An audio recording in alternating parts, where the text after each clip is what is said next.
we have taken decisive Under the action report titled in the Crime interest Rate of all of Statistics our for people 2015 to disrupt 2024. the relationship between The authors gang found leaders that and the rate of their serious crimes troops. in a population of Mr. Speaker, 100,000 that initiative has had borne increased during the period from the figures 2015 to disclosed that. 2024. As we are In all 2015, aware, the rate solving the was problem of crime is not a quick 8.5.0 fix. There is no single per magic pill to 100,000 cure this individuals. problem. It requires a Over the concerted, period, the figure consistent, rose strategic to close approach to that 1,000 empowers and equips per the protective 100,000 services to individuals. interdict and arrest criminals. Mr. Speaker, that is a It requires serious us simultaneously problem and a to serious ensure that the justice indictment system on is them fully functional all, and brings criminals especially to those justice of them in the who held shortest office possible in the time. Ministry of National And Security. it empowers citizens to protect themselves, to feel safer in their homes. The bill The state which of we crime bring and to criminality this in this House today deals with the was latter. for us untenable. The essence of the bill is to It was allow left citizens to fester for a defend decade themselves by and my their friends property by opposite. using deadly This force government if promised necessary to deal head on with crime. when their place of abode is invaded by criminals. In so doing, we ensure From the that root we causes protect to the those manifestations citizens of it, who are faced with the kinds and of we are horrific not situations afraid that we to all deal pray as with it. individuals never to befall us. The government intends to protect these citizens in a number of ways. One of which is the tabling and laying and tabling of the legislation that is before us. Another of which is to ensure that those citizens who qualify are able to get licensed firearms commensurate with the threat to their persons, their families, and their friends. Practically all of the members on the front bench opposite have not one, not two, not three, sometimes 4 and 5 firearms.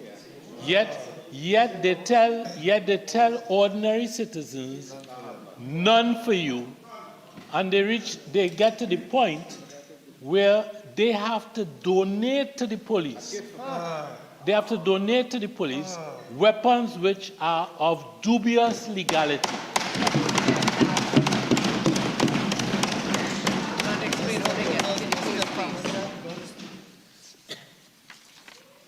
Mr. Speaker, when we speak of home invasions in narrative terms, the fact is that it is not up to now by itself a prosecutable offense in and of itself.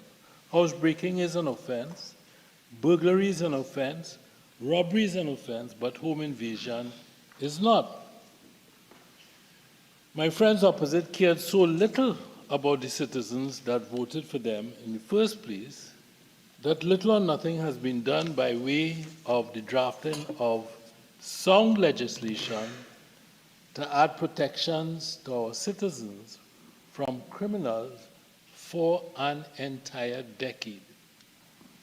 And that provides the context for the reform which we seek this afternoon. In the lead up to the general election, we promised that we would bring this legislation to Parliament, and today we fulfill that promise.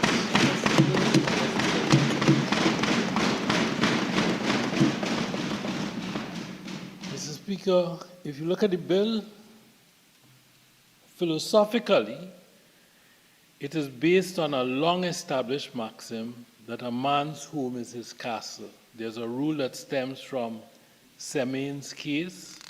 It's a 17th century English decision, which establishes that there's an exception to the legal duty to retreat from an attacker.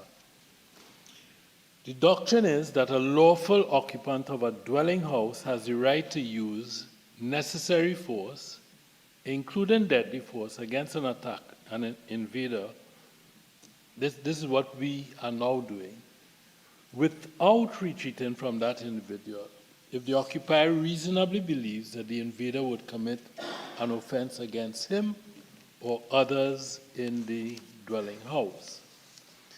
In considering this piece of legislation, questions arose as to the sufficiency of the doctrine at common law in present circumstances. For Trinidad and Tobago, the question was whether the doctrine should be reformed and how should home invasion be addressed.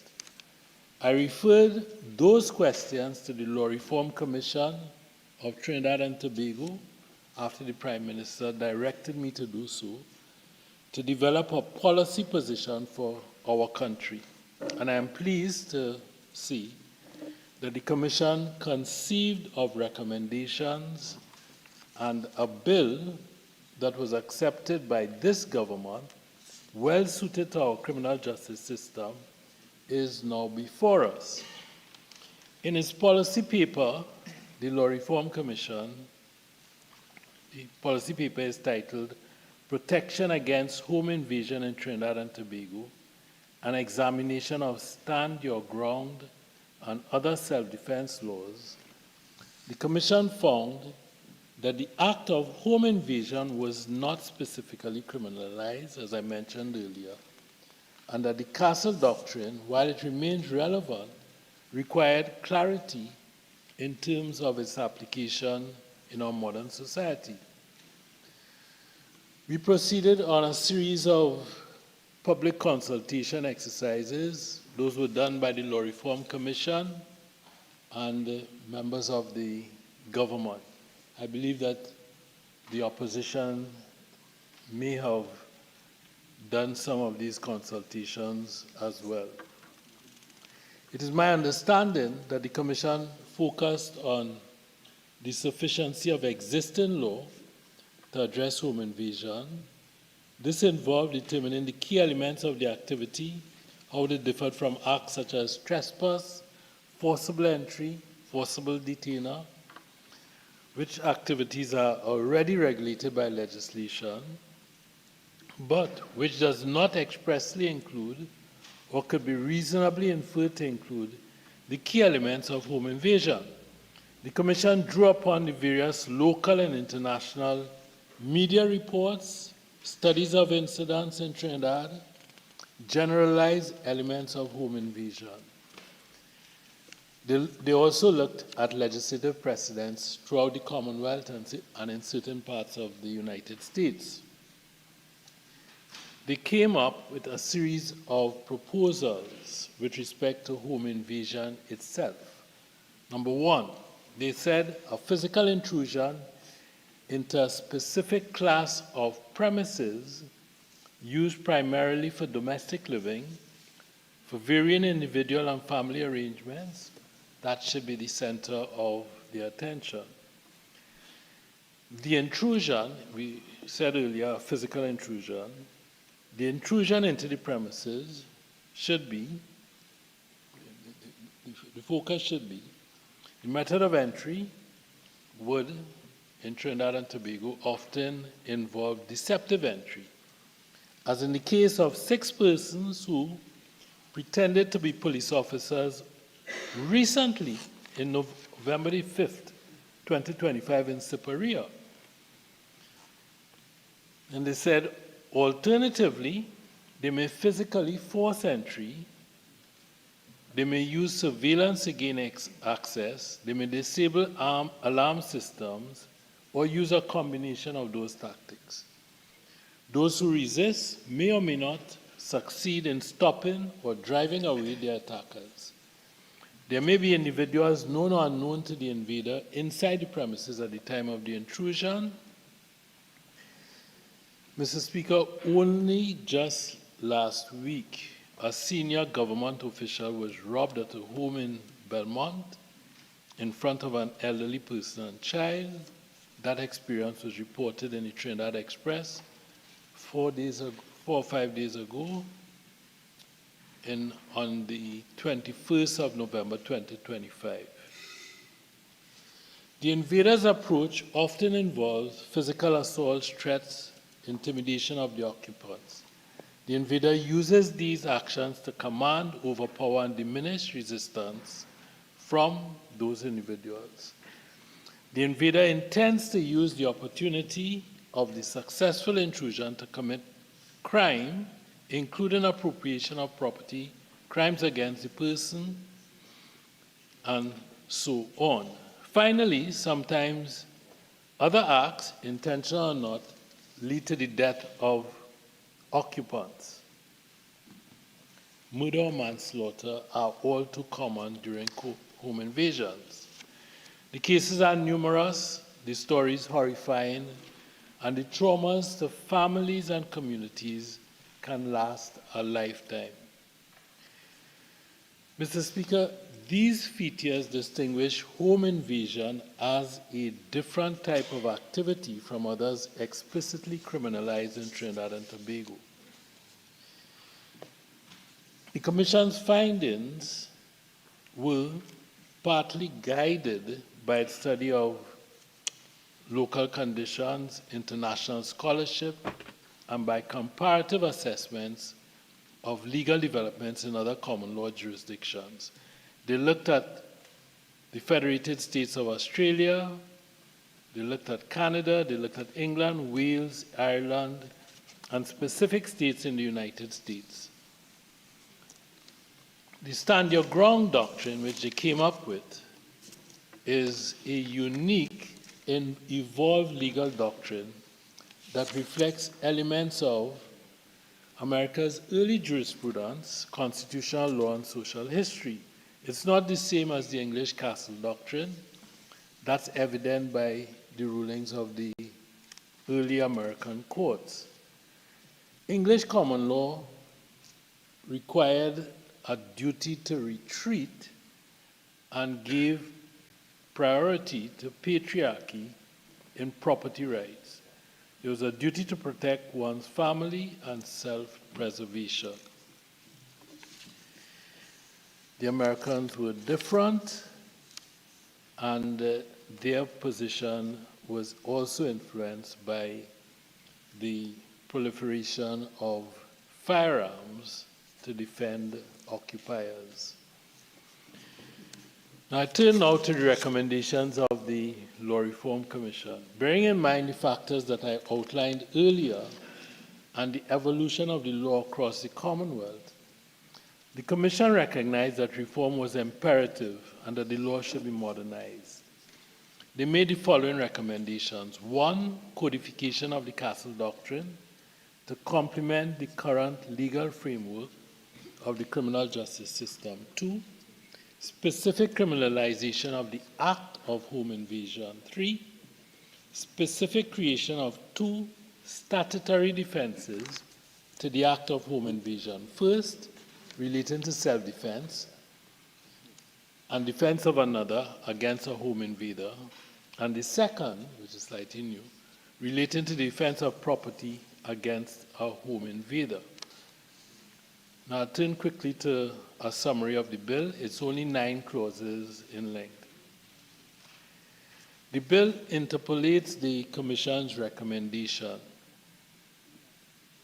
In crafting certain sections of the bill, the Commission drew upon the Criminal Code, RSC 1985 of Canada, the Criminal Code Compilation Act of Western Australia, Criminal Law Consolidation Act of South Australia, Criminal Act of Queensland, Australia, Criminal Law Defence and Dwelling Act 2011 of Ireland, the Criminal Justice and Immigration Act 2008 of the United Kingdom, and mutatis mutandis, they looked at the provisions in the Florida Statute, Chapter 776 of the State of Florida. The bill targets criminals by making them criminally liable for invading the homes of others by creating the offense of home invasion. At the same time, where home invasion arises, the bill provides occupiers with 2 new statutory defenses, the defense of person and the defense of property. The use of the defense is subject to safeguards to prevent misuse and to ensure protection of the law and due process. This empowers law-abiding citizens who lawfully occupy dwelling houses to stand their ground to defend themselves, others, and their property. The offense of home invasion, in brief, is the unlawful entry into, this is what is contained in the Act, the unlawful entry into a dwelling house with intent to use or threaten force. It may involve the use of weapons, firearms, or explosives. The offense will cover acts such as injury, grievous bodily harm, grievous sexual assault, rape, death, theft, or other property damage. But the offense is aggravated in the law, which I hope that you've read, by factors such as gang involvement, involvement in organized crime, invasion in the presence of children, senior citizens, persons with disabilities, or vulnerable persons. Regarding the defense of the person or self-defense, the occupier would have no obligation to retreat. He may stand his ground and use defensive force, including deadly force, if he genuinely believes it is necessary to prevent imminent death, serious bodily harm, grievous sexual assault, rape, or the commission of a serious offense. When assessing the occupier's honest belief, the court would evaluate the reasonableness of his response based on factors such as the nature of the threat, the weapons involved, the relationship history, and whether his response to the threat was proportional. In terms of the defense of property, the occupier may use force to prevent entry, remove an invader, protect their property from threat or damage, stop a criminal offense from being committed inside the dwelling house.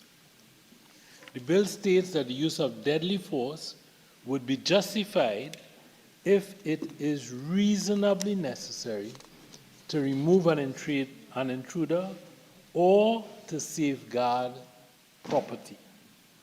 In relation to both defenses, the bill also provides that a person assisting an occupier in good faith, the Good Samaritan, may use the same degree of force as the occupier. To prevent abuse of the measure, the bill provides that the defense would not be valid if, one, the individual against whom the force is used has a right to be in the dwelling, the force used against the invader is grossly disproportionate, the occupier had been engaged in criminal activity, or an individual is a law enforcement officer lawfully executing duties, and the occupier knew or should have known at the time that that was so. Mr. Speaker, the bill is 9 clauses long, and I think I have given an overview of it. If I can just be permitted, Mr. Speaker, to say a few words to some of my colleagues opposite, and in particular to the member for Ruka Lopino. And in the context of self-defense, of course, I noted that the good member, said publicly yesterday at a press conference that he was not afraid of the UNC. Now, You're not afraid of him as well. We are not afraid either. I hear my colleagues saying the UNC is not afraid of him as well. Absolutely.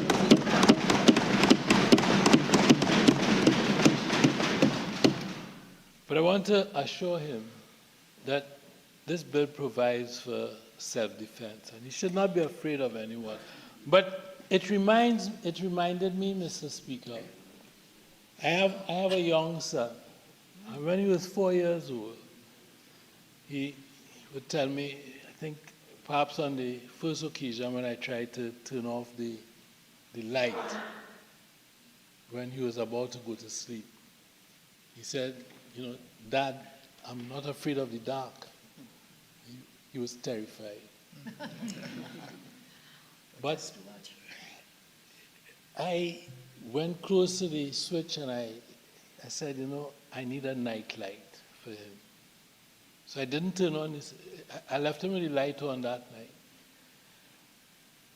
Of course, after that I got a night light for him.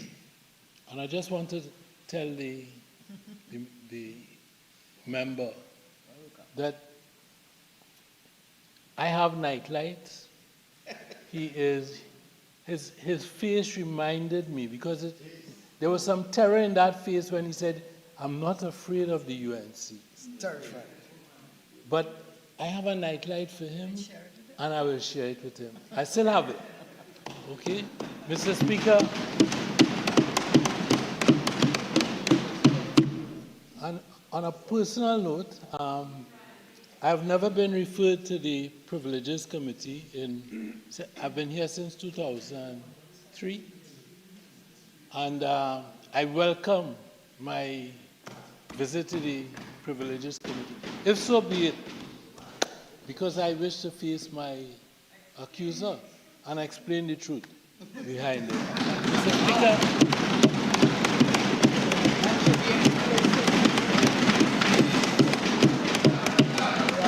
That should be explosive. with those few words, Mr. Speaker, I beg to move.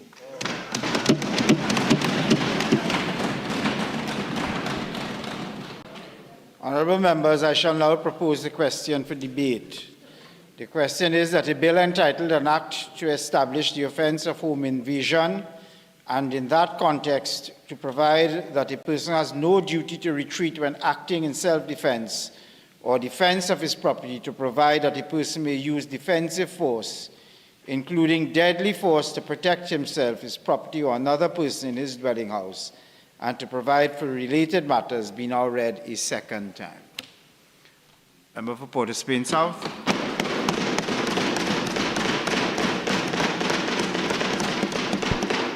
Mr. Speaker, in answer to the Honourable Attorney General's last segue and utterances, we say on this side, yea, though we walk through any valley, any shadow, we fear no evil,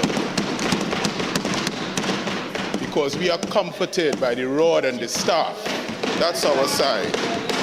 Mr. Speaker, as I enter this debate, any life lost is sad. But any innocent life taken on a mistaken belief that a person is a criminal or has criminal intent, that is a travesty of justice. In this life, it's not a dress rehearsal. This is life. And for that decease, there's no return. There's no jury. There is no opportunity to present his or her defense. And what about the person who actually does the act? What about that trauma? This is not, Mr. Speaker, a situation where a person has an opportunity to apply for bail if he falls afoul of this law, to present his defense, to say it was a mistake. This is what happened to Maria Florida Rios Perez, a mother of 4, who innocently found herself going to a wrong home to say she was about to clean it.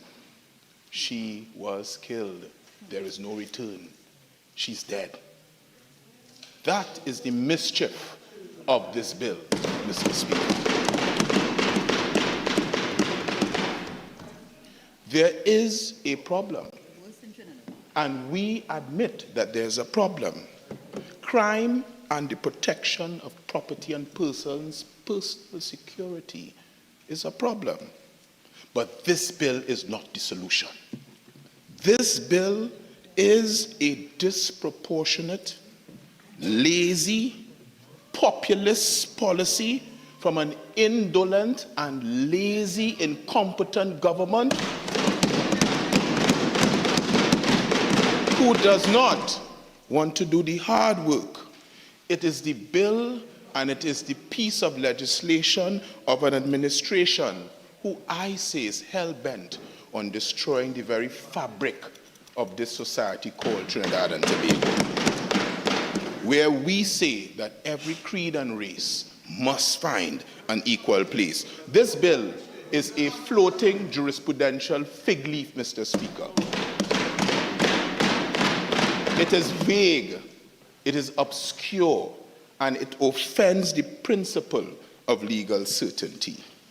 Before we examine this bill, and I want to take the time for the public and examine this bill clause by clause in detail to show what we say is egregious about this bill. This bill cannot be taken in isolation, Mr. Speaker. You like to say context. I would like to take this bill in the context of the actions of this government since they assumed office in April 2025.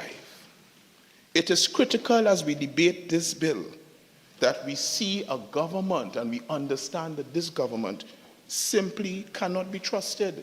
And on this side, as the representative for Port of Spain South, who I am hearing the cries of the constituents who have elected me here every single day, we say that they are targeting certain segments of this society.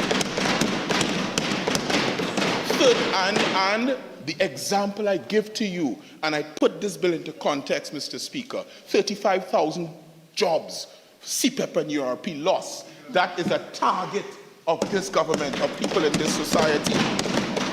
The cancelling, Mr. Speaker, of the Independence Parade on one day, whilst they pamper, set and parade themselves. The Speaker, please, 48-1. We are dealing with home invasion here, and he's speaking of Independence Parade. Yes, let's skip along. Mr. Speaker, I will slowly do what I have to do today. The cancelling of that parade one day and the pamper setting at the Tarubo Stadium the next day on the guise of Mr. protection. Speaker, 48-1. It's irrelevant. Come on. I've politely told you to skip along. What I really meant to say was, look, let's get to the relevant part of the bill. I heard thing about night life, I heard thing about gangs, and nobody said anything. But you tell me to skip along? I'm not skipping. I'm slowly riding. Yes, that's what I said, fat boy. That's what I said, fat boy. Mr. Speaker, this bill is no different. This bill is no different from the attacks of this government on people who are expressing their views on social media when they won this election purely on social media. So, in the examination of this bill, we say it is not just about property. It is about trust. It is about justice. It is about fairness.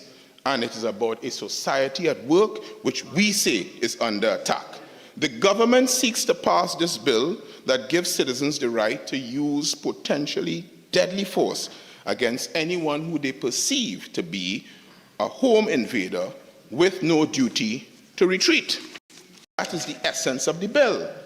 It is against this backdrop that we on this side would want to examine this bill clause by clause to identify the mischief, to identify what we see is the undermining effect of our societal norms and values by this very pernicious bill.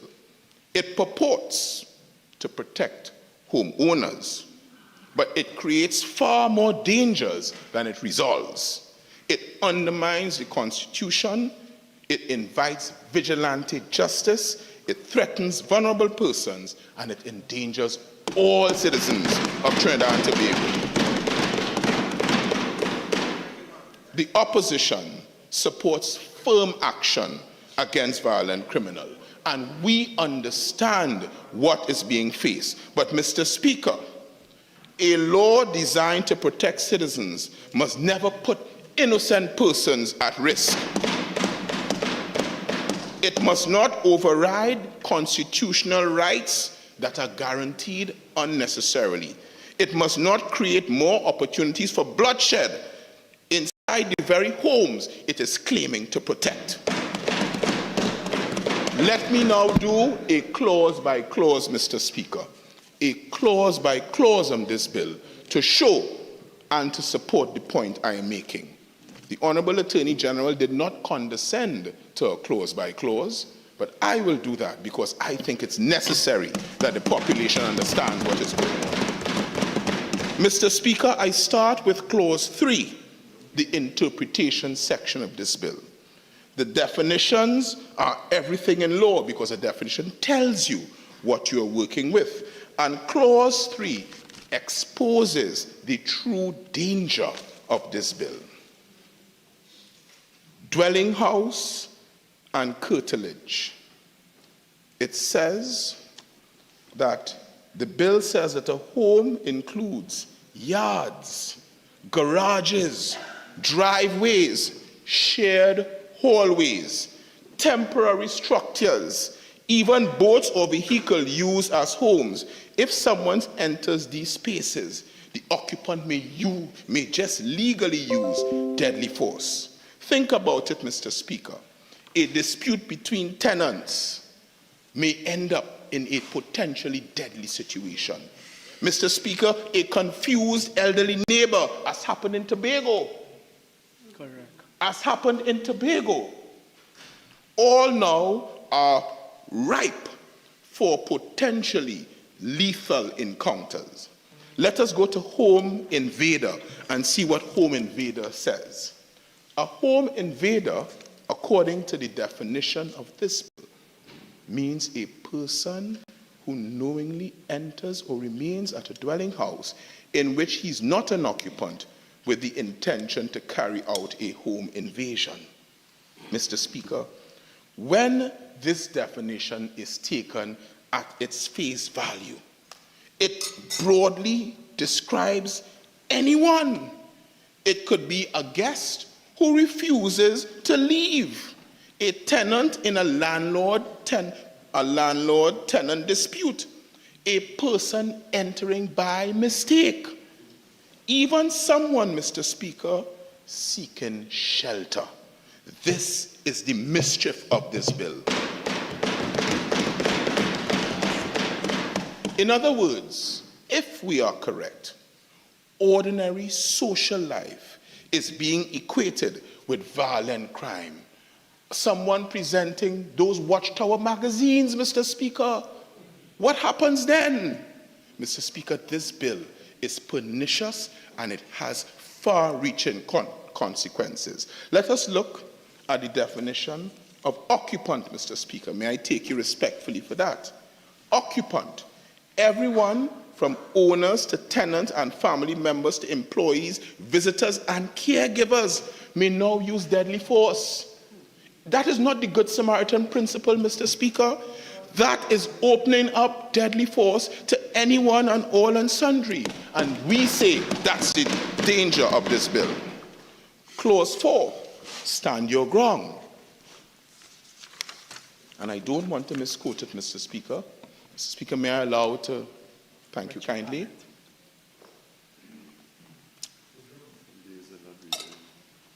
Stand your ground, clause 4. This clause removes the duty to retreat. Even if you can walk away safely, you are now legally allowed to escalate a confrontation. Is that the society that we wish to create in Trinidad and Tobago? International studies are clear. The Honorable Attorney General read the law reform report. What about the international studies that says that stand your ground laws increases fatal encounters? They do not prevent them.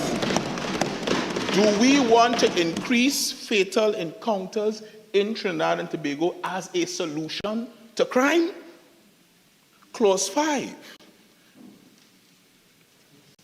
creates the offense of home invasion and penalties.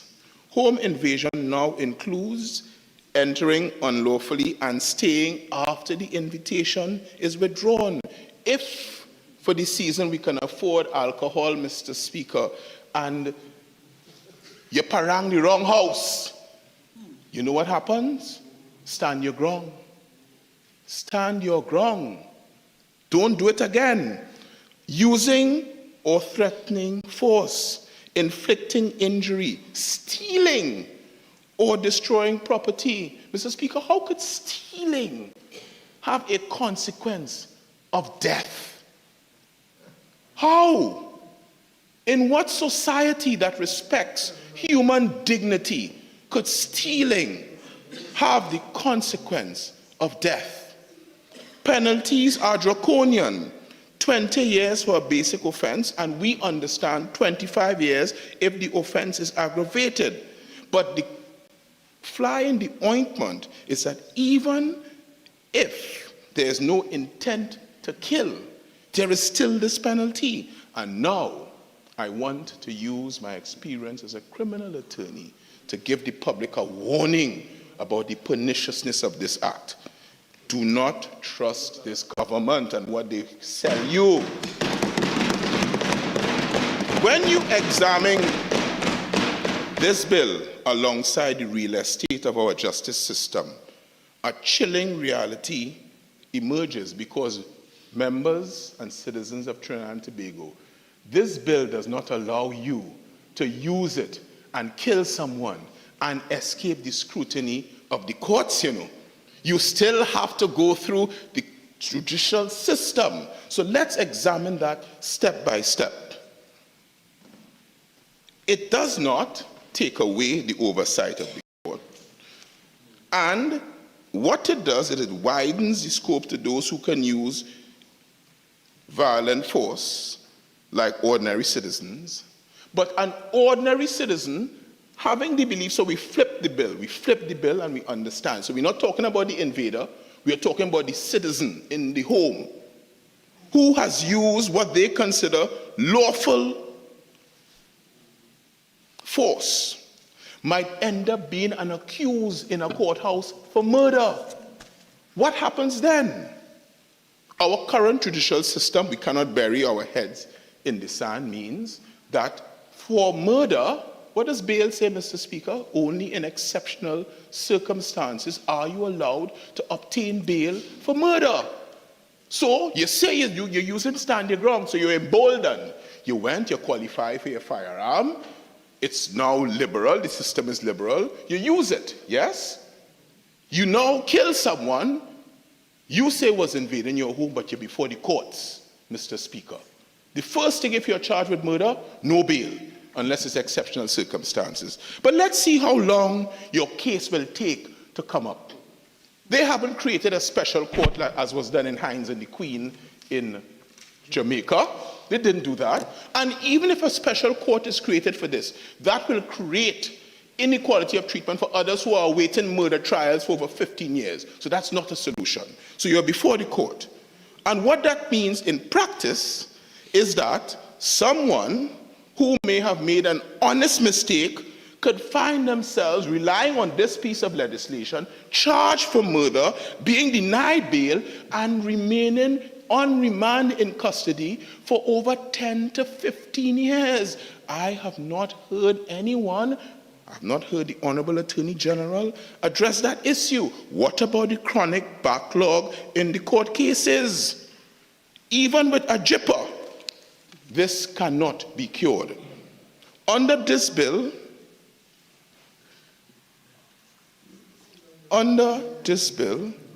pardon? Under this bill, Mr. Speaker, even if the person is acting in self-defense, public of Trinidad and Tobago, do not be fooled by the hype of this government. They fool you all once in April. Don't be fooled in November. You end up before the courts, having to face murder charge, pay proper defense attorney to raise a defense, and you say, I was standing my ground, correct? The bill would exponentially increase the number of serious charges with no bail awaiting long periods of trial. Mr. Speaker, ordinary people could now face life or death consequences for mistake, misunderstanding in simple disputes. And that is the point I wish to make. I will no longer gild-lily. I will move on. Clause 6, home invasion. Clause 6 of this bill seeks to create a new offense called home invasion with severe penalties, culminating in the death penalty for loss of life during the offense or during the commission. On paper, it may appear to be a response to an increase in home invasions. But, Mr. Speaker, let us be clear. The problem in Trinidad and Tobago is not the absence of laws. It is the failure to enforce them properly. And that is what a PNM government did by amending the Miscellaneous Criminal Justice Act, appointing not just 3, but 13 criminal masters to speed up the process. That is what we did, because we understood that there was a need to increase the capacity in the criminal justice system. Having one courthouse, a full courthouse designated for criminal matters, including virtual hearings and VAC centers. We already have a robust criminal law under the common law. Sections of the Criminal Offences Act addresses burglary, armed robbery, trespass, grievous bodily harm. Sections of the Offences Against the Person Act criminalizes assault, sexual offenses, and murder. And the firearm legislation strictly governs the possession and use of deadly weapons. These laws that exist now provide sufficient tools for law enforcement to protect citizens. This is not legislation, but this is implementation, it is policing, it is judicial follow-through, it is using a system with some vigor, what we have. Yet, Clause 6 does not address enforcement. It radically expands criminal liability, criminalizing ordinary scenarios that previously would never have been considered an offense. What about a tenant refusing to leave during a lease dispute, holding over? What happens to a tenant at will? A tenant at will now can be killed. That's what happens to a tenant at will. A confused, vulnerable guest, a family member or a child who lingers into a common space, because common spaces are now defined, Mr. Speaker. The bill conflates every domestic situation with the potential of a violent home invasion. Under Section 4, offenders can face murder charges and death penalty even where there is no intent to kill or to do grievous bodily harm. This bill must be rejected. It is to be rejected, Mr. Speaker, because it is, in our view, it is draconian, it is disproportionate, it is dangerous, and most importantly, in the delicate balance that is Trinidad and Tobago, it is socially reckless.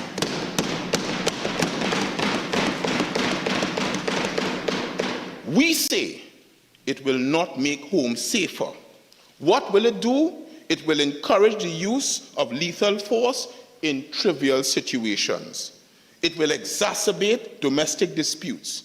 It will undermine the public trust in law enforcement, and it will most importantly put vulnerable members and segments of this society at risk, including the elderly, children, and most importantly, persons with mental illnesses in Trinidad and Tobago.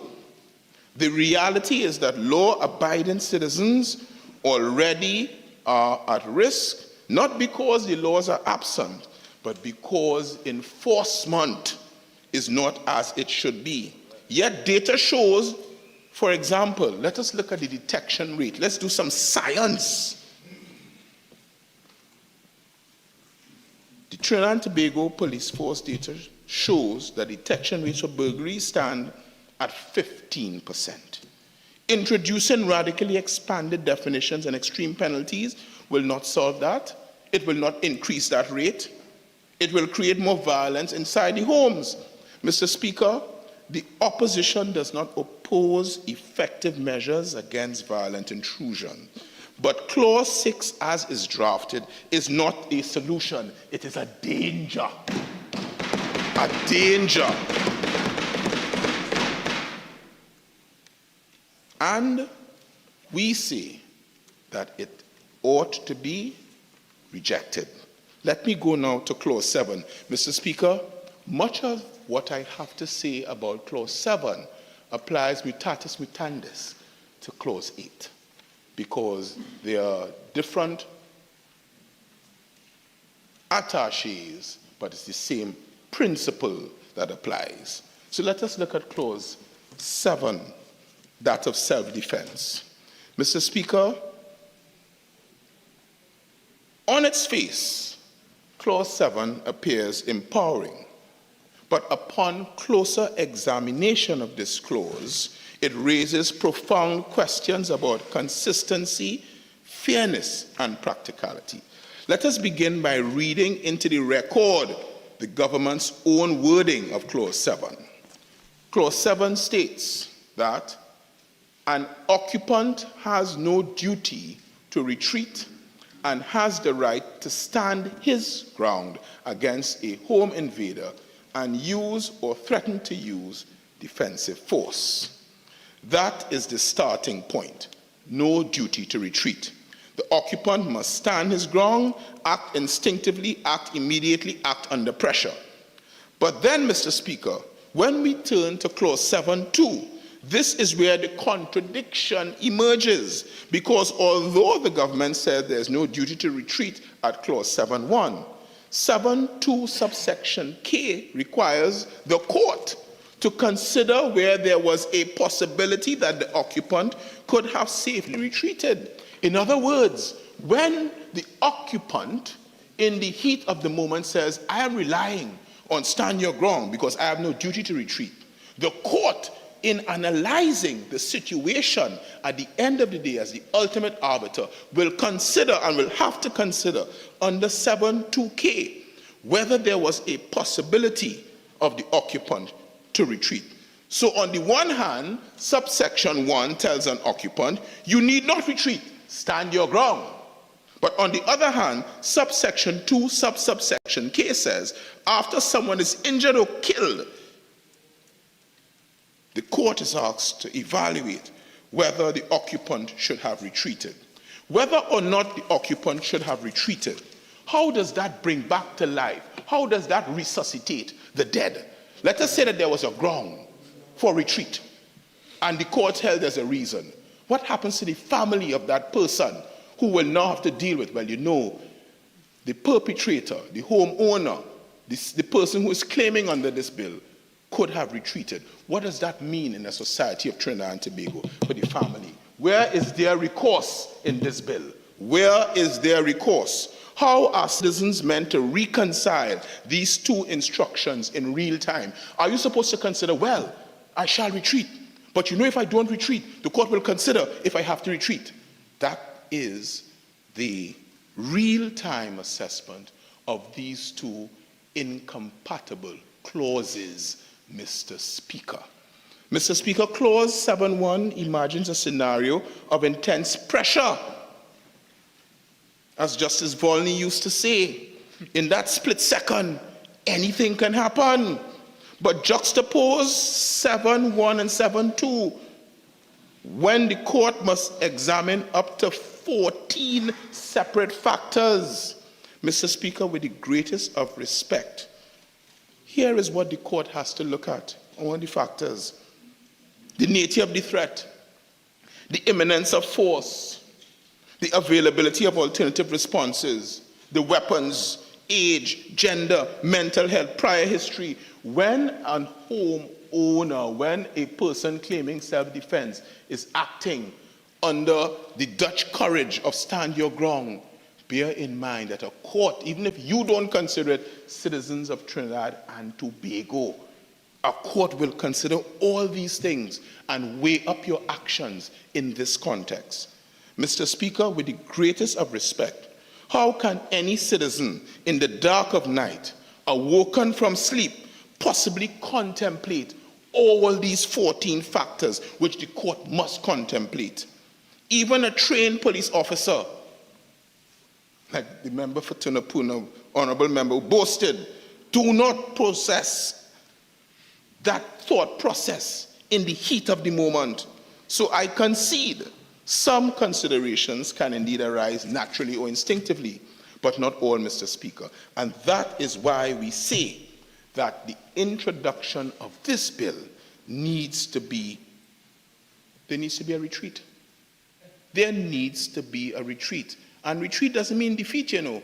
All retreat means is you're giving sober consideration, Honorable Attorney General. Therefore, the factors in 7.2g, the court also considers prior threats, past incidents, domestic violence orders. Those may be rapidly and reasonably contemplated. But are we expecting a homeowner to consider age, gender, physical capacity to assess the threat? These things, people of Trinidad and Tobago, under this legislation is going to happen in real time. And the point I am trying to make is that these clauses are not have no sibling in a real-time event. They are post-incident judicial analysis, which the occupier or the person under threat ought to consider before acting, and it's precisely my point. Clause 7.2 is not asking occupants to do these things. It is asking the court to do it after the act, Mr. Speaker. How is that reconciled? I don't know. And not just do it, but after someone is seriously injured, as a young teenager Yal was, or killed, as Flores was. Let us be honest. You are giving citizens the legal and moral permission to carry out violent action, potentially deadly action, solely based on an immediate subjective point, but you're not telling them about the dangers. Mr. Speaker, I now go to the clause. Mr. Speaker, may I ask for my additional 15 minutes, please? Mr. Speaker, clause 8. No duty to retreat as it relates to property. It gives an occupant an absolute discretion to use and threaten force. Mr. Speaker, here is my problem with this. While defending property against a criminal offense is a laudable goal, ordinary disputes for property that arises, misunderstandings or mistakes, can be interpreted as home invasion. And people can be targeted unnecessarily and unfairly. But here is my main concern about this bill. Since when in Trinidad and Tobago we have equated property with life? When did that happen? When did we descend into that abyss? That you say, well, I defended my property, I kill you. When did that happen? I understand self-protection. That's one thing. Have we descended Trinidad and Tobago to a place where you say, in defense of my property, I'm allowed to take your life? That is a mischief that cannot be cured. And it is, I say, it's unpardonable. The broader implications, Mr. Speaker, it is unprecedented in Trinidad and Tobago and our legal traditions that has always prioritized life over property. And this clause is dangerous in every aspect of its incarnation. The broader implications, Mr. Speaker. Taken together, Clause 8 expands the use of force beyond self-defense into preemptive and retaliatory strikes. It legalizes vigilantism It encourages the escalation of domestic dispute, and it places a very heavy burden on the judiciary to go back in time and interpret Section 7(2) K and G in a way that you give the homeowner the right to say, I want to stand my ground. Section 8, in removing the duty to retreat, tends to give people what I consider, Mr. Speaker, Dutch courage. 8(1) gives the occupant no duty to retreat and permits them to stand their ground and use violent force. But, Mr. Speaker, what happens now is that persons can use this section, to my mind, disproportionately. And what it does, Mr. Speaker, we say not only does it encourage vigilantism, it is not a safe piece of legislation, and it is not justified in a society that recognizes the mores and rights of our Constitution. Mr. Speaker, I go to clause 9, assisting the occupant.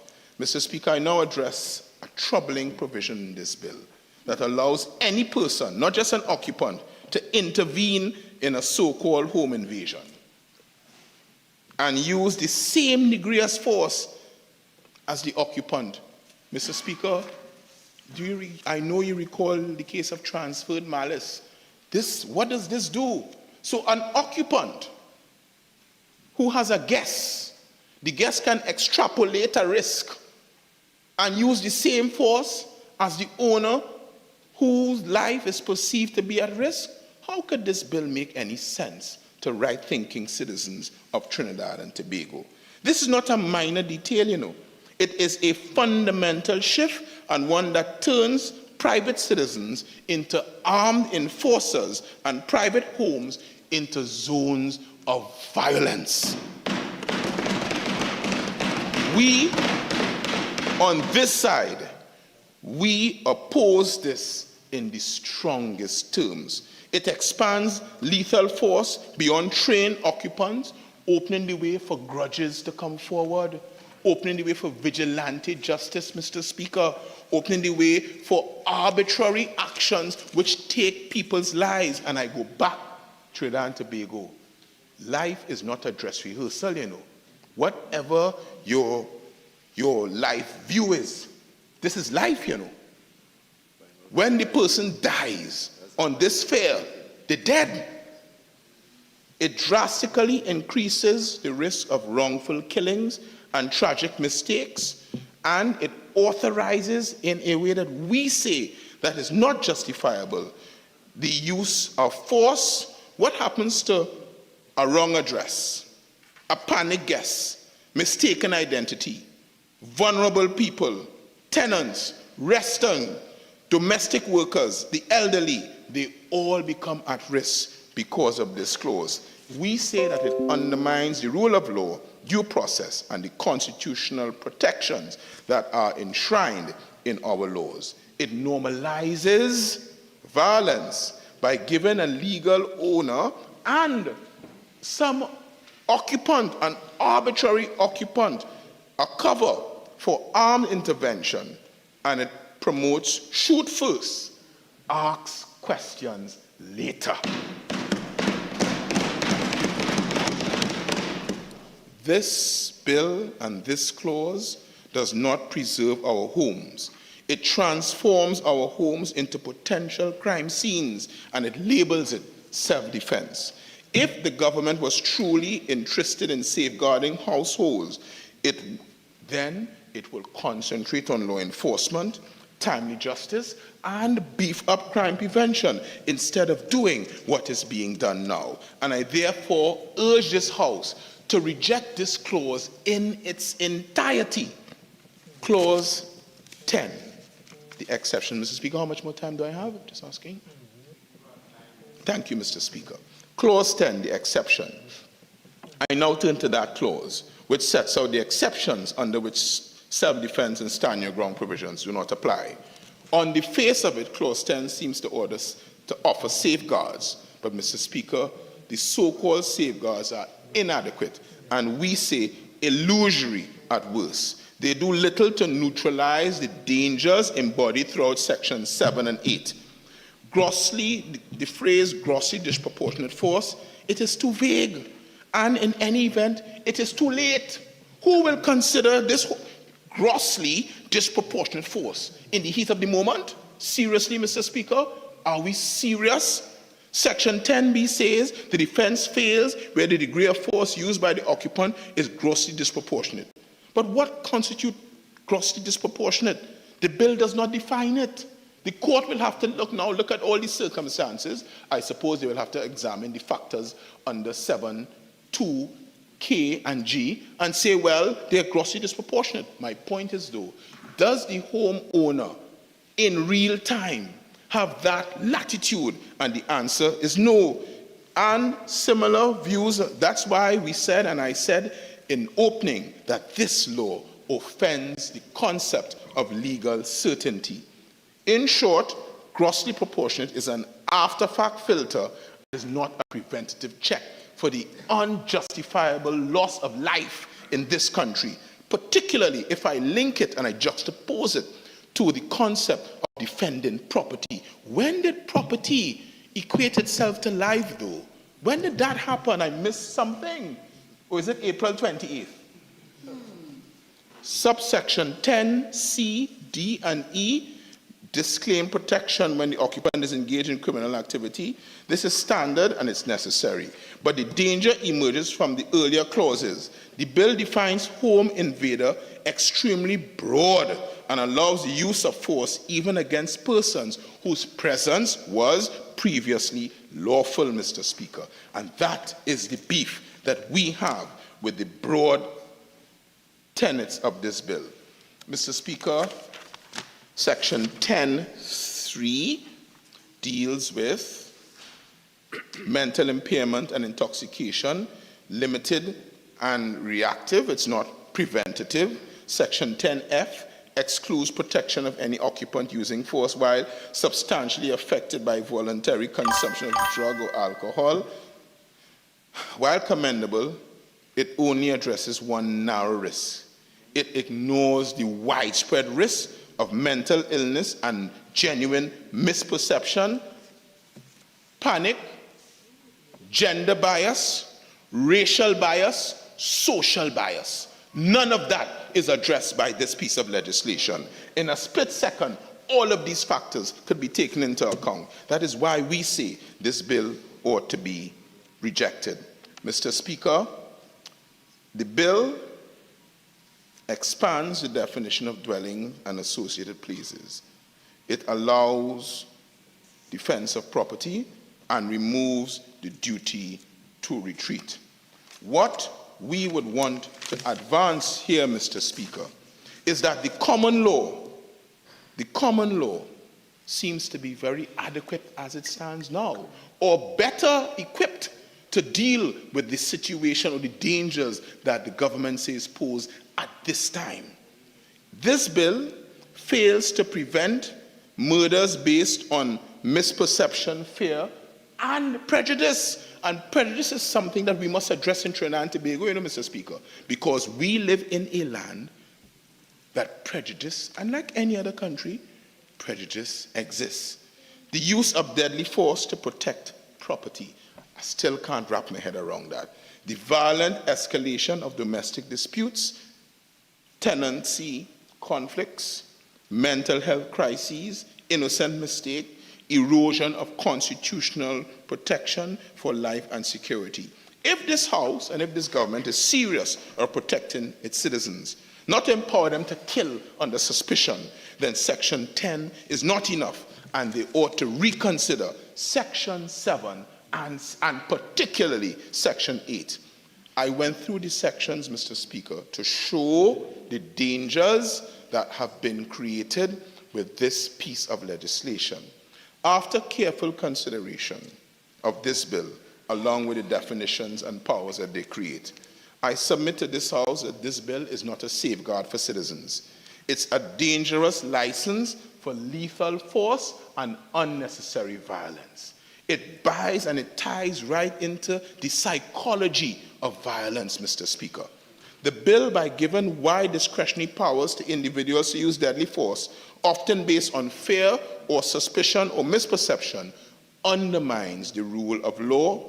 It erodes trust in justice and runs the risk of turning our homes, neighborhoods, societies, and communities into scenes and into abysses of violence. Simple misunderstandings will now be escalated into lethal situations. For these reasons, and for these reasons, the opposition submits that this bill ought to be rejected in its current form. If this government truly wants to protect persons from violent intrusions, there's a safer, more just way to do that. We advance a solution. Preserve the existing criminal laws based burglary, assault, trespass, offenses against the Persons, Firearms Act.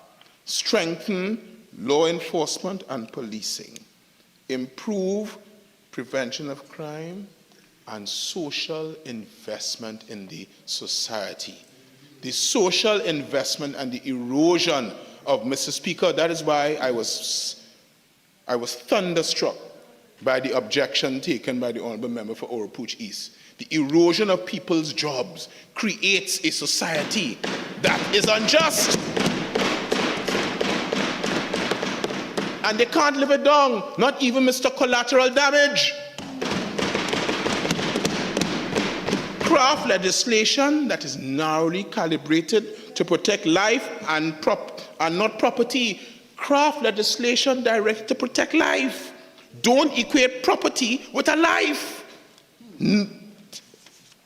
And finally, Mr. Speaker, I would want to say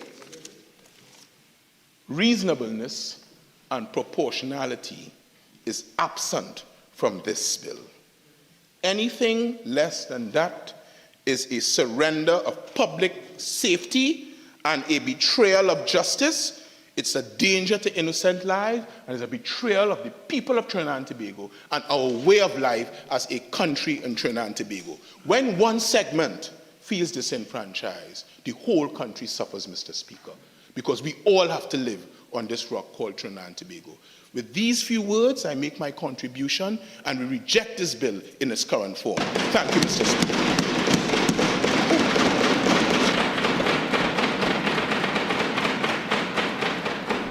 Randy.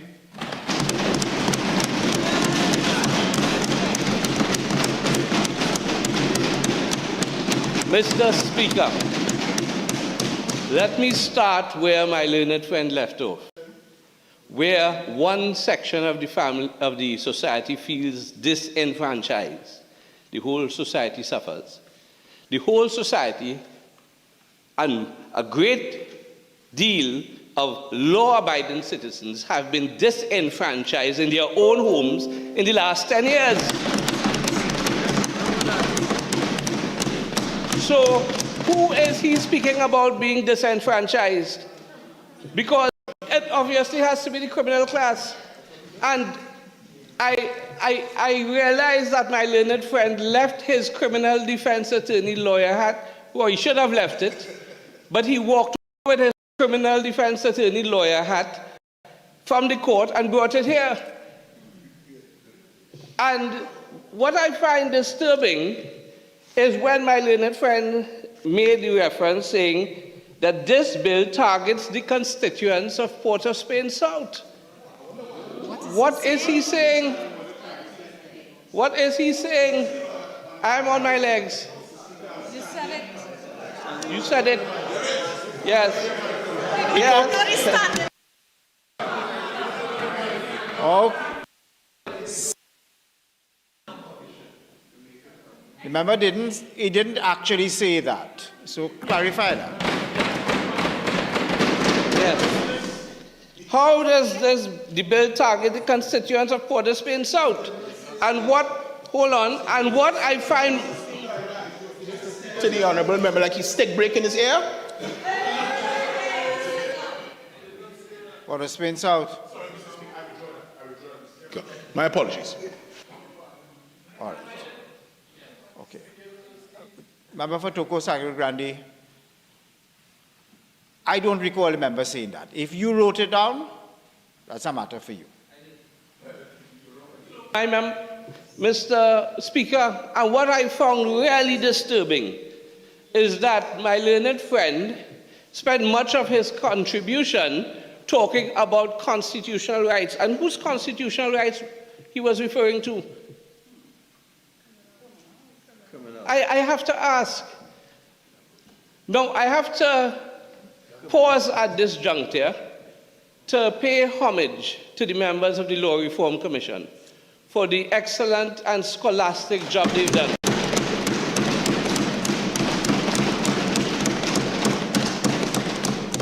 And this, what they have done, and much of the bill, and my learned friend ended by conceding it, that much of the bill, much of what you see here in this bill is the common law. That's what it is, the common law. So what the Law Reform Commission did is they brought the different parts of the common law that are applicable, and they've made it relevant to home invasions. That is what occurred.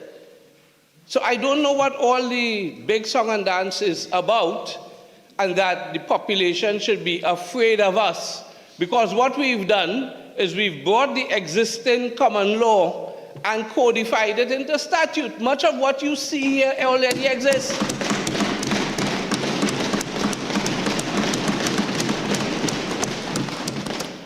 And the beauty of it, of codification, is this. As it stands now, before this bill is passed, the ordinary citizen does not know what his rights are when he's faced with a bandit at 2 o'clock in the morning in his house. The ordinary citizen does not know where to find the law on self-defense. Today I realize that even some lawyers don't.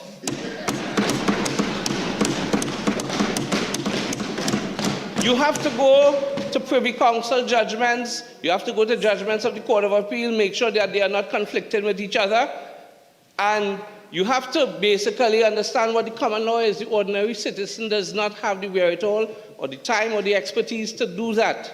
What this bill does is to codify much of the existing common law. And all of the complaints my friend made about much of this is after the fact.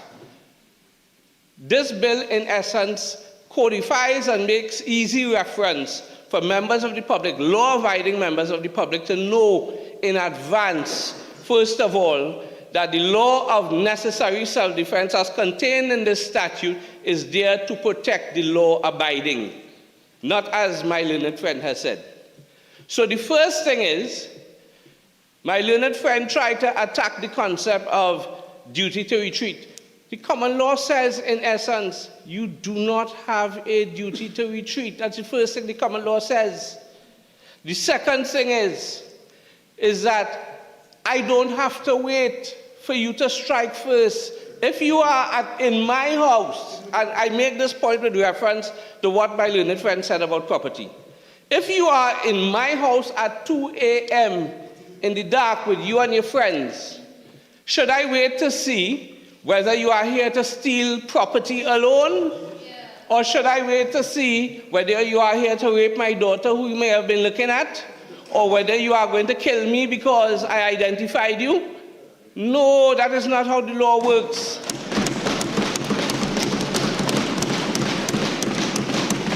And all of the complaints my learned friend made, we are in essence saying there is a presumption of legality. We are saying, in essence, that if you come into my house at 2 a.m. and you are armed and I am outnumbered and I get the opportunity, and the common law says that once I have the opportunity to strike you, I don't have to wait. Unlike what some people think, your back, if the bandit's back is turned but he's still in my house at 2 a.m., what should I do? Wait for him to turn back around? Figure out if he's a Dwen? that's my opportunity, and the common law says, and this law says, that I, in the circumstances, can protect myself and my family. And remember, Mr. Speaker, as I stand up to address this House, my mind goes back to a constituent I met very early in my tenure. This lady lived in what they call unplanned communities, squatting lands, that has no electricity. And she was a victim of a home invasion. Her daughter was raped. And as a result of that, her daughter is now a shadow of herself. The daughter is now a mental patient as a result. So what is my learned friend suggesting? And he comes up with all of these, he conjectures, all of these hypotheses. What if it's a neighbor? What if it's a child? And what his whole contribution was what if. And he has no client to defend here. It's one thing, Mr. Speaker, if you have written instructions from a client who already committed an offense and is telling you, I was in this house for this reason, or that reason, or the other reason, and you are advancing his defense in court. But our clients here today are the law-abiding citizens of Trinidad and Tobago. So much of what my learned friend came here to say today was about what if and what if and what if. In essence, making up instructions in what is not a court of law. We are here to strengthen the law so that we protect the innocent who have a constitutional right to property that he doesn't seem to know or value, who has a constitutional right to security of the person so that they are not raped and robbed, who has a constitutional right to life. And we've seen home invasions in this country where persons were raped, there was robbery, they were wounded, and there were instances of death. What should we do? But he ended his contribution by saying, you know what? We in the PNM are offering solutions. Now, I want to know why he didn't offer these solutions in the last 10 years. They always have solutions after the fact. He did nothing in the last 10 years. He said it was disproportionate. He said it offends the principle of legal certainty, which it does not, because a citizen can go up online and pull this up and now have certainty as to what the true legal position is and what he's allowed to do in a home invasion, whereas he couldn't do that before. Now, I want to deal with what he called Clause 7, and he deals in essence with the law of self-defense. Now, a lot of what my learned friend from Port of Spain South said was not accurate. Well, most, or not even half of the most, as my friend would say. And he says in essence that a homeowner should be afraid because that homeowner could turn around and be charged with murder, and that the offense here, he made reference to the section, which in essence is existing felony murder. It simply codifies it. So the same scare tactics he uses to frighten the home invader and say this bill doesn't protect you, in fact it does. Because he says, what if it's a child? Or what if it's a neighbor? Or what if it's a dispute? All of these are answered in the factors listed out. What I have in here is 6.1, he said it's 7.1. It says, subject to section 9, an occupant has no duty to retreat. And the population must know that when a man is in your house, and this bill, let me make it clear, is self-defense, necessary self-defense in the context of a home invasion. It is not self-defense in the context of Juve mourning or self-defense in the context of something happening on Frederick Street and somebody snatch your purse. This is self-defense in the context of home invasion. In your castle, in your home. And I don't know what my learned friend wants when somebody is in your home. So it says, you have no duty to retreat. It says, and in determining defensive force and how you use defensive force, you have a right to stand your ground and use or threaten to use defensive force against the home invader where the occupant honestly believes that he's about to be, that imminent threat is there. Yes, he's about to be harmed, that his life or the life of another person was in immediate danger or threat of danger. What is wrong with that? And that is already the common law. So I don't know what his complaint was about. He has no duty to retreat if he believes that his actions were necessary and reasonable to defend or protect himself or another person in the course of that home invasion. He has no duty to retreat if he believes that the defensive force used was proportionate and to the threat he honestly believed to exist. But my learned friend said, in essence, it was disproportionate. And he made reference to a number of things being disproportionate, but I want to know this. How is 20 years disproportionate to a man who comes into your house looking to rape, rob, and possibly kill? How is that disproportionate? What does he want, 5 years? And to come back again and rape and rob again? It is very proportionate to the very real threat that persons continue to face. So you're on this occasion, because my little friend has said nothing, he talked a lot of nothing. On this occasion, we have to know whether they on that side are on the side of law and order and protecting citizens, or whether they are on the side of the criminal class.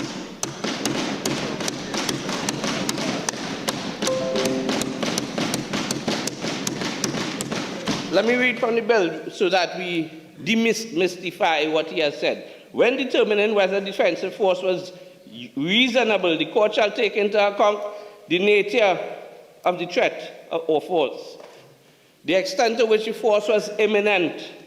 So if they are outside running away, then the threat is not imminent. The bill pulls out all of what is contained in all of the major common law cases and spells it out here for you. Whether there were other means available to respond to the potential use of force, that is here, the role of the occupant. Let me answer him when he said, what if it's a child? Look, it's right here in the bill.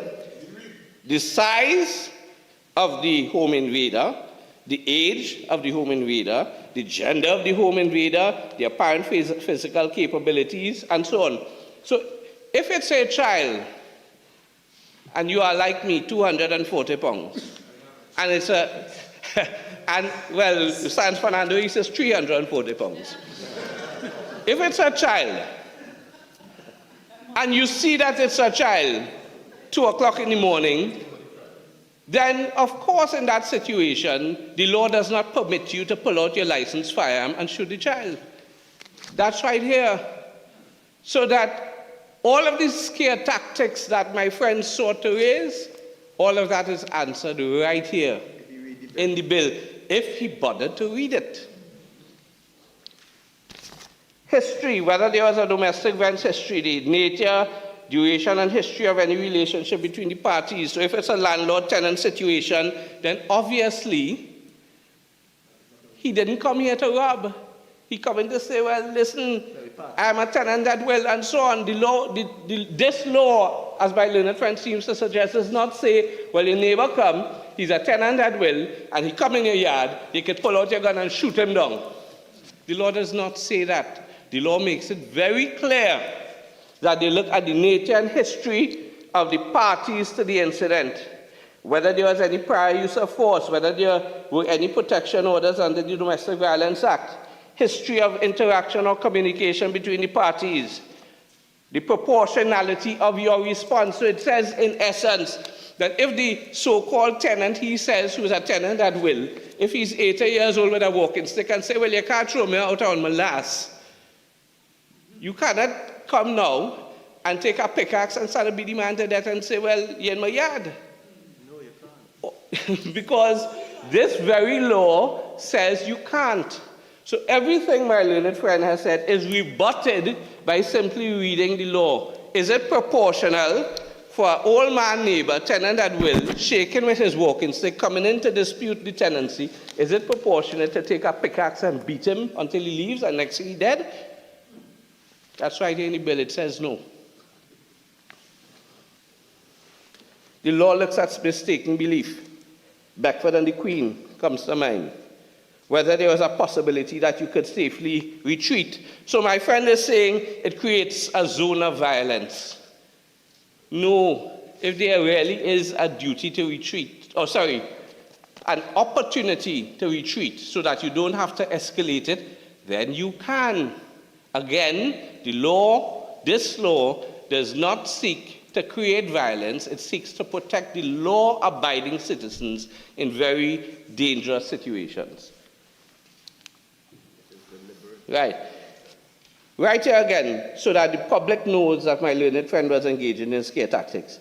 That having regard, the court shall take into account, having regard to the circumstances, an occupant acting for a legitimate purpose may not be able to weigh to a precise degree, the common law says may not be able to weigh to a nicety, he may not be able to weigh to a precise degree the exact measure of any necessary action he has to take. And it says in essence whether he honestly and instinctively thought it was necessary for a legitimate purpose and any other compelling factors. So, Mr. Speaker, all of this is the common law. The common law has always said that, in essence, one, when you are under attack, and in this case, let me go again, 2 o'clock in the morning, the bandit have a gun in his hand, and he turn his back. Some people like to say, well, his back was turned, you shouldn't have shoot him. The law has always said, and thankfully it's codified here, that you don't have to wait for him to strike first. You don't have to wait. You don't have to, the court is not going to hold you to account to say in that situation, you know what you should have do? You should have wait and see what you do. That has never been the law, and it's here now.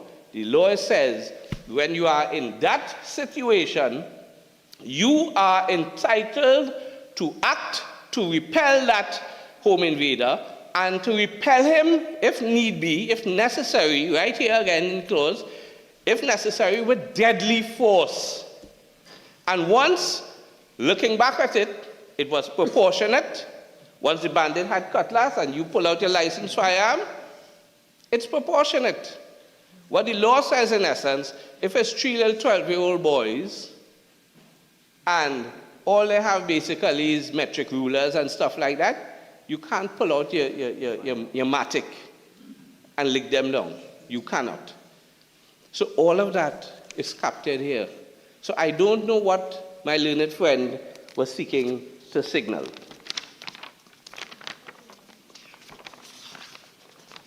Set of scare tactics. And let me go back.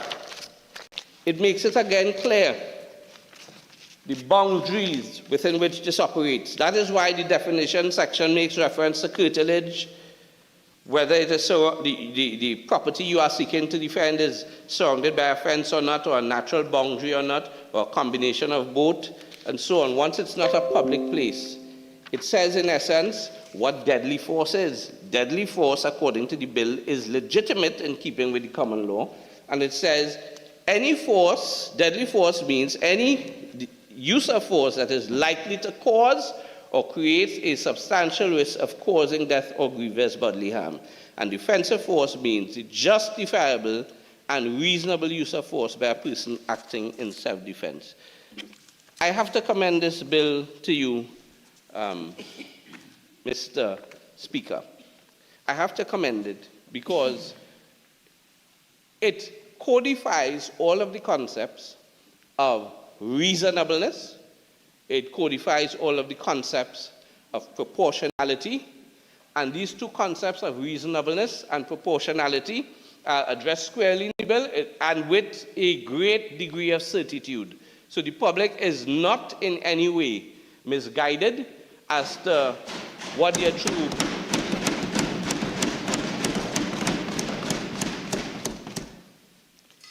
Now, I heard, but my friend might say I misheard. And I want to answer, it does not remove the duty to retreat. I just read it here. In the whole list of factors, you have no duty to retreat. But right in the factors the court would take into account, the court would look at it and say, if in the circumstances there was an opportunity to retreat, to not escalate violence, then the court would look at that as a factor to determine whether you were honest in your statement that you were defending yourself. Because, again, by example, if the man is running away, the threat is no longer live, then why are you escalating the situation? You are no longer in harm's way. So, in essence, there's still not a duty, but the court looks, in essence, that whether there was an opportunity to retreat. And all of these factors are factors the court, not only the court looks into it, the investigators, the director of public prosecutions would have to look into it. And if looking into it, he sees that there was no need for you to use violence, then that is a safeguard, and the police and the DPP would act.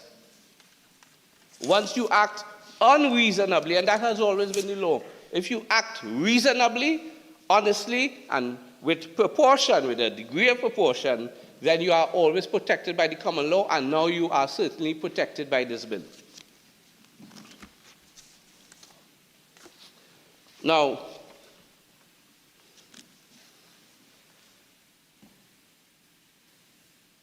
yes.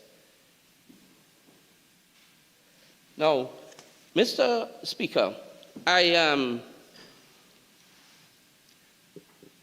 have done, like my friend, I don't think he's done much criminal cases in the last few years. He's now much of a civil lawyer.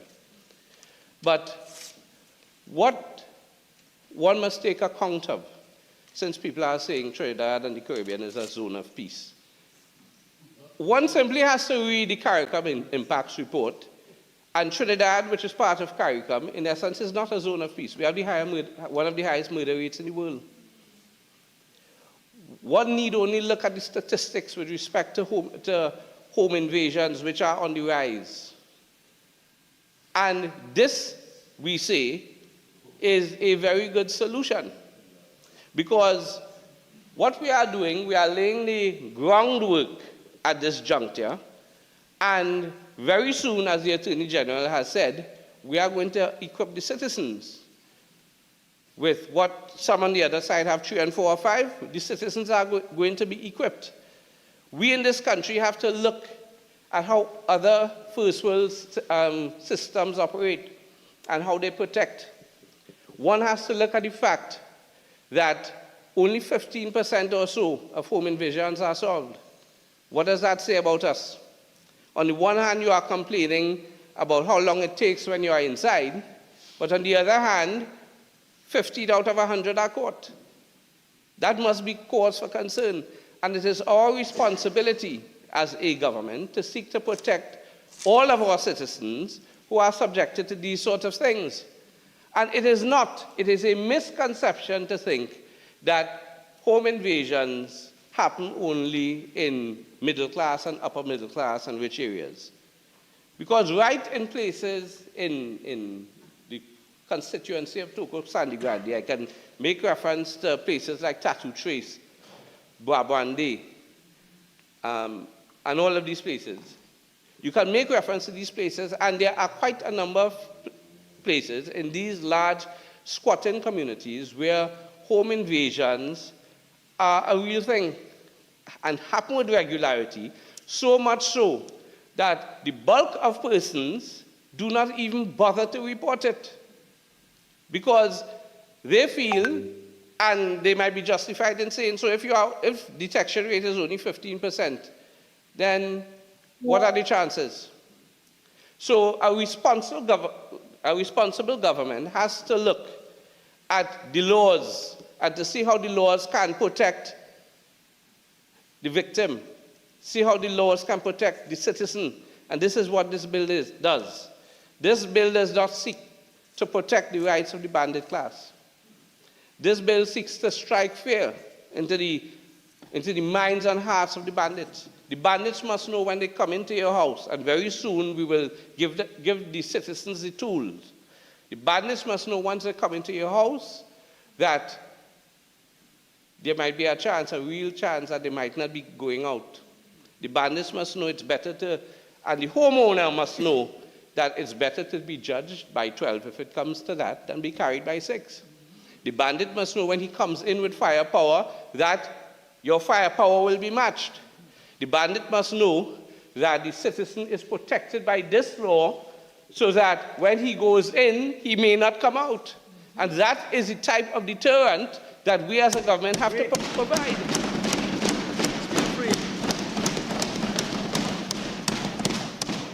As my friend from Tunapuna says, they must know flowers bring in, slow singing. They must know that on the night they come into your house to rob and rape and steal, that in a few days that their parents might be singing a Jim Reeves song, a Rock of Ages. But what we cannot do, and what they are suggesting, what we cannot do is come here, sit on our hands, and do nothing. That would be irresponsible.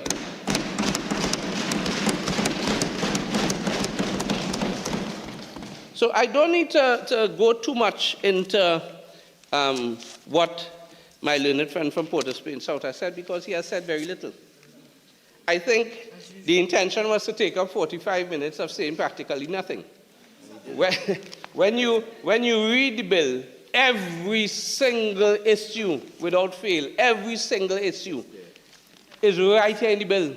All of the what if this happened and what if that happened is right here in the bill. Everything is addressed comprehensively by the work of the Law Reform Commission. So that there's nothing to be concerned about, and you have to show the public, we all have to collectively show the public that we are here about protecting the law-abiding and dealing with the criminal class. So I call on my friends on the opposite side to stand up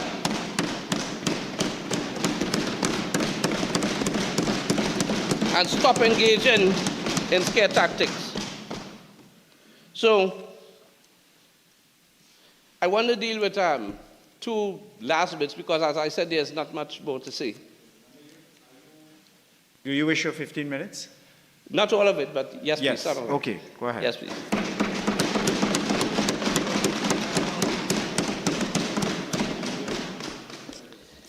My learned friend from Port of Spain South made reference to what is in essence murder felony.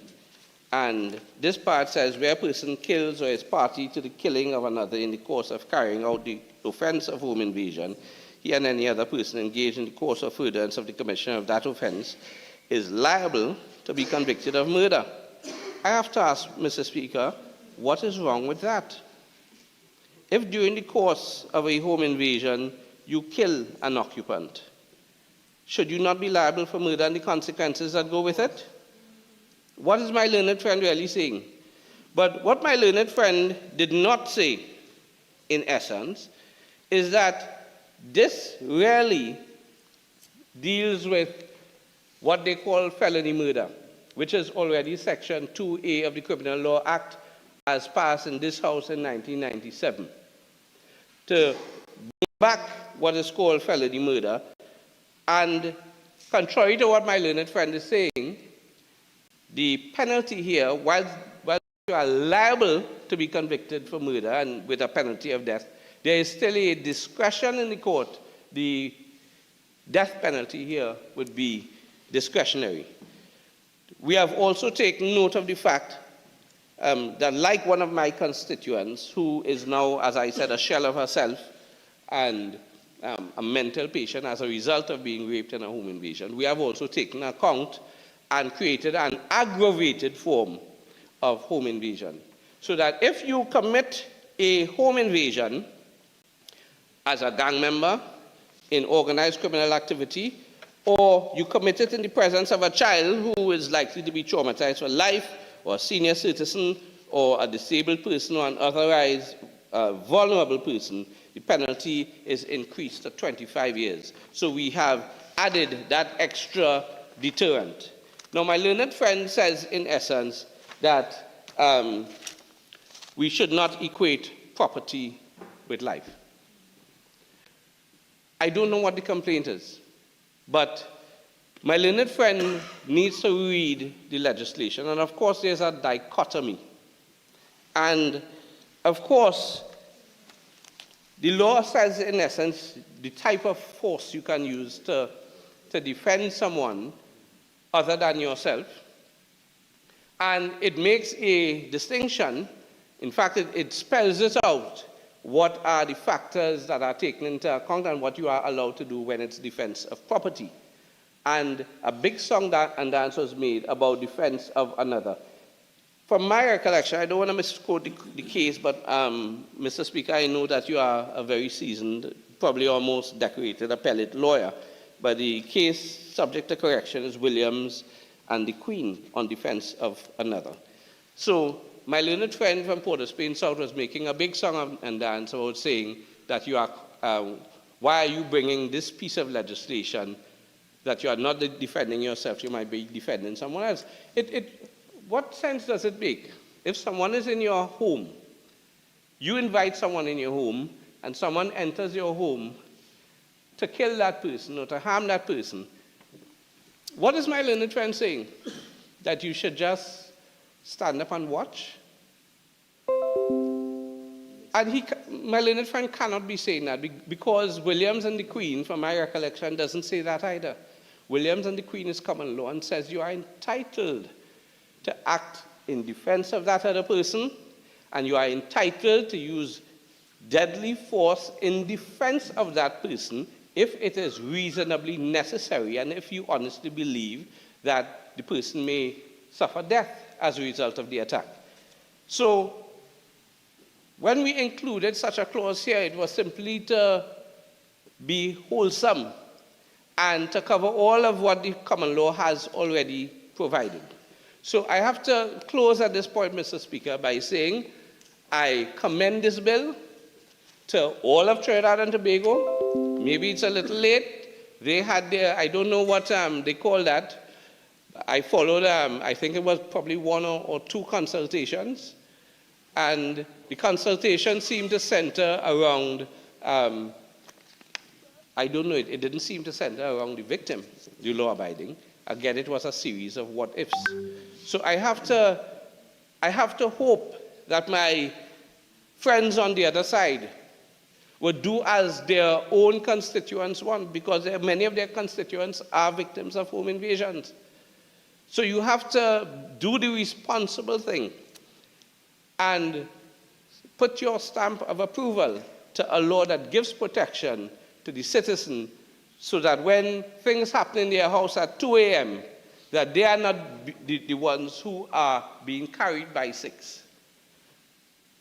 We have to act in a manner that is responsible so that we offer protection, legal protection, being prospective, looking forward, telling citizens that these are your rights, these are your responsibilities, this is what the law allows in such situations, and this is how you are entitled to respond in such situations, rather than leaving the citizen to guess as to what their true rights and responsibilities are when they are faced in that situation. And knowing that it is now firmly embedded in statute that you have no duty to retreat, that you can stand your ground, and that the law will not expect you to weigh to a nicety the exact measure of your response, that you are entitled to respond once you honestly believe that you are under attack, and that you are entitled to use whatever force you deem necessary in that situation. Because obviously, the court is not going to hold you to their own standard because the court was not in the situation. The court was not there 2 a.m. in the morning. And would say, well, he should have done something differently. The court is going to take into your account, as this bill recommends, the court is going to take into account the level of anxiety and stress that you are under, knowing that your children could be raped, robbed, and possibly killed. And the law is going to allow you prospectively to deal with it as you see fit, once you honestly and reasonably act in a manner that is proportionate. And the law is going to protect you. Mr. Speaker, with those few words, I beg.